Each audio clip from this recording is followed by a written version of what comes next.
Hi, Dr. Patrick Gentempo here, and thank you for joining us on our YouTube channel. We have great content in store for you. I'm so excited to be here with you, and let's jump right into it. So, we're talking about here in Christ Revealed, the history, the evidence, the inspiration. And I'm wondering if you could describe, when you became a Christian, when you went and saw the movie, when you sat in, because it was very poignant. You talk about holding hands and hearing a prayer and your name being mentioned in the prayer, and how this started to move you.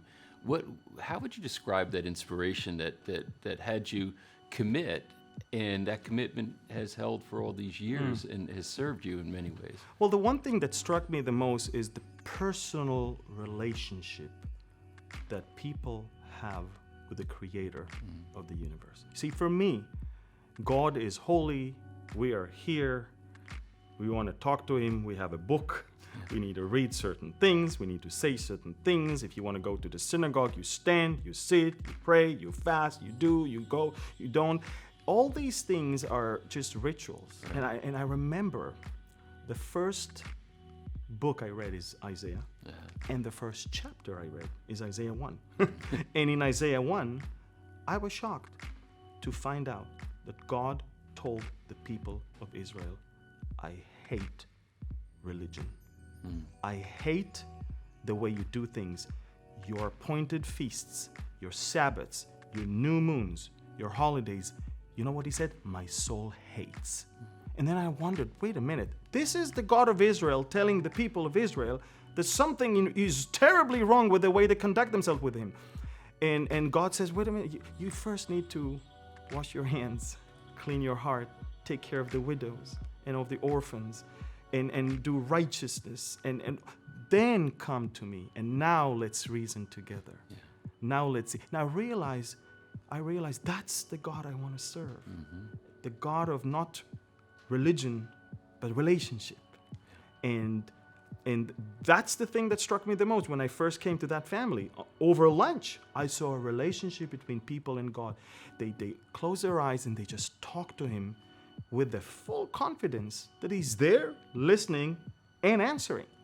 And that's the God I think everyone wants to worship. Over time, as you're having the experience, how has that relationship grown?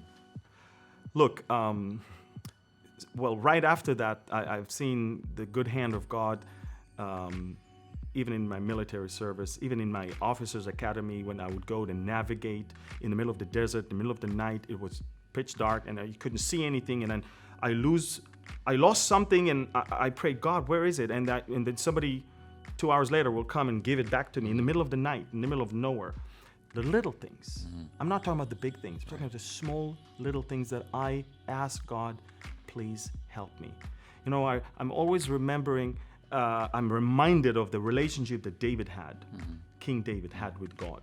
He would talk to him just like, should I go there? Yes. Should I turn right? Yes. Would I go? Will they turn me in? Yes. So don't go and move. And it was like a day-to-day thing. It wasn't like, let's see each other in synagogue next week, or let's talk next holiday, or it was amazing. And that's why I think when David was confronted by Nathan the prophet regarding his sin, the one thing he asked is, do not take your Holy Spirit from me. Because that's the thing that distinguished him from the rest of the people. He had the Spirit of God in him.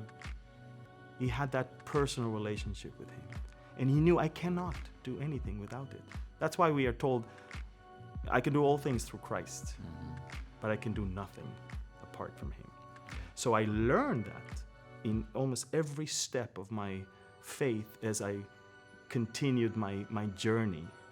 And I had my ups and I had my downs. And I often tell people, Jesus never deceived his followers. He never told them, this is an uneventful journey. He never said to them, let's go into the boat and there will be no storms. He said, let's cross to the other side. Thanks so much for being here and watching that video. And can I ask you to please subscribe to our channel so you can find out when we're posting new content. You'll be alerted right away when we do. To share this with people you think might benefit from the information, and certainly it helps us if you like the video. So if you like what you just saw, go ahead and hit that like button. And again, thank you so much for being here with me right now.